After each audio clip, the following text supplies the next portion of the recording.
La magia de la Edad de Oro en cuentos para el alma infantil, en un tiempo no tan lejano, cuando las historias se contaban al calor de la chimenea y los libros eran tesoros guardados con celo. Existió una colección de cuentos que brillaba con una luz especial. No eran solo cuentos, sino ventanas a mundos de sabiduría, bondad y aventura, tejidos con las palabras de un hombre que amaba profundamente a los niños y a su tierra, Juan José Martí. Esta colección, conocida como la Edad de Oro, poseía una magia única, capaz de tocar el alma infantil y dejar una huella imborrable. La historia del hombre, contada por sus casas. Si queremos conocer la historia del hombre, no necesitamos solo leer grandes libros de batallas y reyes. Podemos mirarla en algo tan sencillo y cotidiano como sus casas. Desde las cuevas más antiguas hasta los rascacielos que tocan las nubes, cada vivienda es un capítulo, una página que nos cuenta cómo vivían,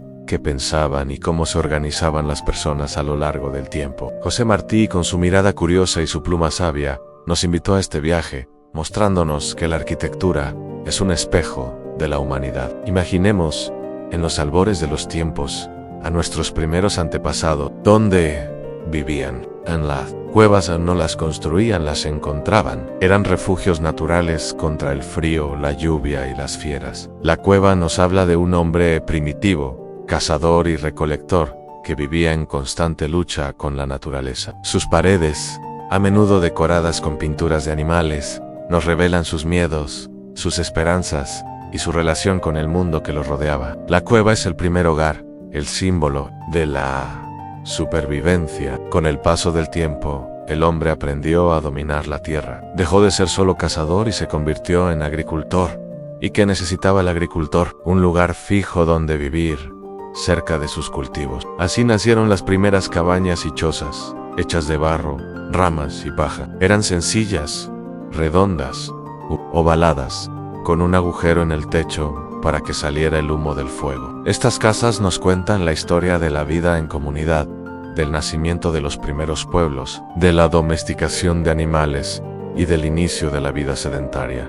La choza es el símbolo del arraigo a la tierra. A medida que las comunidades crecían, también lo hacían las casas. Los hombres aprendieron a trabajar la piedra y la madera con mayor habilidad. Surgieron las primeras casas de adobe y ladrillo, más resistentes y duraderas. En Egipto, por ejemplo, las casas de los campesinos eran de adobe, mientras que los faraones construían templos y tumbas de piedra gigantescas para mostrar su poder y su creencia en la vida después de la muerte. La casa, entonces, no solo era un refugio, sino también un símbolo de estatus y de fe. Cuando los imperios se alzaron, como el griego y el romano, las casas reflejaron la complejidad de sus sociedades. Los griegos construían casas sencillas para la vida diaria, pero sus templos y edificios públicos eran majestuosos, con columnas y esculturas, mostrando su amor por la belleza, razón y la democracia. Los romanos, por su parte, crearon casas con patios interiores y edificios públicos enormes,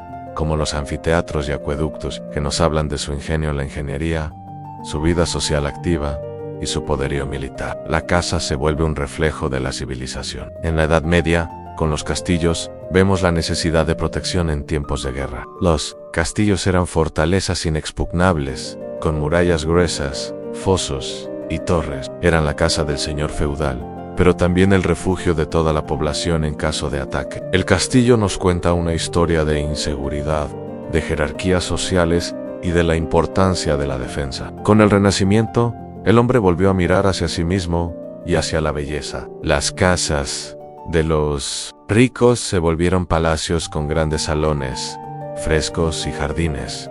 Se buscaba la armonía, la proporción y el lujo. El palacio nos habla de una época de florecimiento artístico, de nuevas ideas y del surgimiento de una burguesía adinerada. Y así, la historia continúa. Las casas coloniales en América nos cuentan la mezcla de culturas, la adaptación a nuevos climas y la influencia de las potencias europeas. Las casas victorianas nos hablan de la revolución industrial, de las familias numerosas y de un estilo de vida más formal. Finalmente, en la era moderna, con las ciudades que crecen sin parar, nacen los edificios de apartamentos y los rascacielos. Estas casas, apiladas unas sobre otras, nos hablan de la densidad de población, de la vida urbana, de la tecnología y de la búsqueda de espacio en un mundo cada vez más lleno. El rascacielos es el símbolo de la ambición, la modernidad y la vida en vertical. De esta manera Marty nos enseña que cada casa, desde la cueva más humilde hasta el edificio más alto, es un libro abierto. Nos cuenta la historia del hombre, de sus necesidades, sus sueños, sus miedos y sus logros, invitándonos a observar el mundo con ojos curiosos y a encontrar la historia en cada rincón de nuestro entorno. Gracias por escuchar esta adaptación de la historia del hombre, contada por Tsukasa Sansi. ¿Te gustó esta narración?